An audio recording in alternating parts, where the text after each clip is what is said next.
আজকে যে বিষয়টা নিয়ে আলোচনা করব সেটা হচ্ছে মেডিটেশন। মেডিটেশন মানে হচ্ছে মনোসংযোগ, মনটাকে একটা জায়গায় স্থির করতে চেষ্টা করা। ধ্যান আর মেডিটেশন দুটো কিন্তু এক জিনিস নয়। মেডিটেশনে বসার সব থেকে ভালো আসন হচ্ছে এই পদ্মাসন। মেডিটেশনে যখন আমি বসবো, আমার থুতনি, বুক আর নাভি এই তিনটে থাকবে এক লাইনে, মানে মাথা যেন উপরে উঠে না যায় আবার বেশি নেমে না যায়, এই এক লাইনে। কারণ কি? কারণ আমাদের শরীরে যে পঞ্চ প্রাণ রয়েছে, মূলত যে পাঁচটা বায়ু, প্রাণ, অপান, উদান, সমান, ব্যান, এই পঞ্চ প্রাণকে একটা স্থির অবস্থায় নিয়ে আসা, তার জন্য বসার পশ্চাৎটা খুব গুরুত্বপূর্ণ। কিন্তু যারা পদ্মাসনে বসতে পারবেন না, তাদের একটা বিকল্প আছে, সেটা হচ্ছে একপদ পদ্মাসন। বাঁ পাটাকে এইভাবে ফোল্ড করে এই যে খাঁজটা তৈরি হচ্ছে, তার উপরে আমার পায়ের আঙুলগুলোকে এইভাবে প্লেস করলাম। এটা হচ্ছে সিদ্ধাসন বা একপদ পদ্মাসন। যারা পদ্মাসনে বসতে পারবে না তারাই সিদ্ধাসনে বসবে।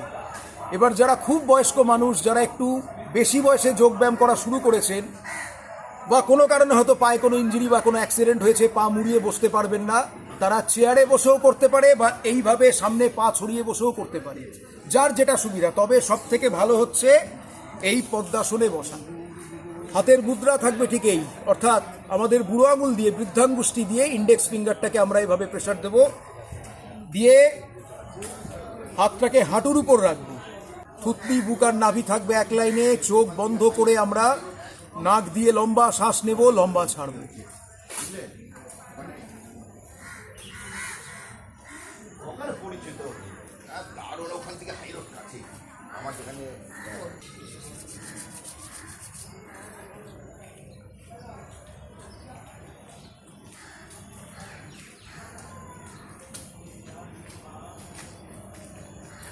দীর্ঘক্ষণ মেডিটেশন করার পর যখন আমরা মনে করব এবার আমরা উঠব, হট করে এইভাবে আমরা চোখ খুলব না।